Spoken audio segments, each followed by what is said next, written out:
یہ ہمارے بھائی ہیں جو یہ سوال کر رہے ہیں کہ تقدیر اور کوشش کا کیا معاملہ ہے، کیا تقدیر پر بھروسہ کر کے بیٹھ جانا چاہیے یا کوشش بھی کرتے رہنا چاہیے؟ تو دیکھیں، اس بارے میں مختصر طور پر آپ یہ جان لیں کہ تقدیر جو اللہ رب العالمین نے لکھی ہے وہ اصل میں دو طرح کی ہوتی ہے۔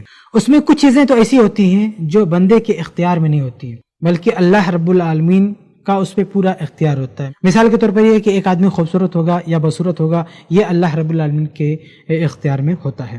اور تقدیر میں دوسری چیز یہ ہوتی ہے جس میں بندے کو پورا اختیار ہوتا ہے، مکمل اختیار ہوتا ہے۔ مثال کے طور پر یہ کہ آدمی اچھا کام کرے گا یا برا کرے گا، یہ پورے طور پہ بندہ آزاد ہوتا ہے، وہ جیسا کرتا ہے ویسا اللہ تعالیٰ لکھتا ہے پہلے سے کیوں لکھ دیتا ہے؟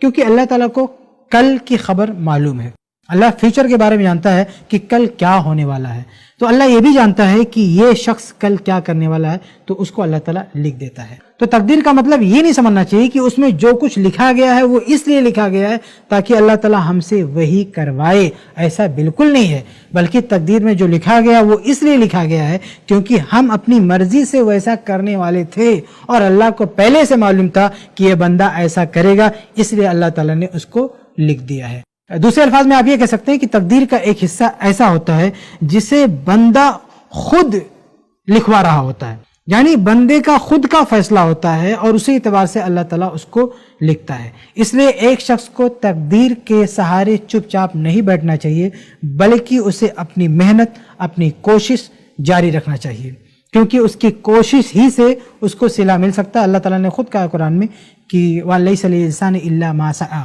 کہ آدمی کے لیے وہی ہے جس کی وہ کوشش کرتا ہے۔ تو اگر آدمی کوشش کرے گا تو اس کا پھل پائے گا، اس کا نتیجہ پائے گا، یہ اللہ تعالیٰ نے اصول بنا دیا ہے کہ کوشش کرے گا تو وہ پائے گا۔ اور اگر آدمی یہ چاہتا ہے کہ میں کچھ نہ کروں اور تقدیر میں جو ہوگا اس کو ملے گا، تو یہ سمجھ لے کہ چونکہ وہ کچھ نہیں کر رہا ہے اسی وجہ سے اس کی تقدیر میں یہ بھی لکھا ہوگا کہ اس کو کچھ ملنے والا نہیں ہے۔ تو اللہ تعالیٰ کو معلوم ہے کہ یہ خالی ہاتھ بیٹھے گا اس لیے یہ محروم رہ جائے گا، تو اللہ تعالیٰ اس کی تقدیر میں لکھ دیتا ہے محروم۔ کیوں؟ اس لیے نہیں کہ اس کو محروم کرنا ہے، اس لیے کہ اللہ جانتا ہے کہ اس نے خود اپنے آپ کو محروم کر دیا ہے۔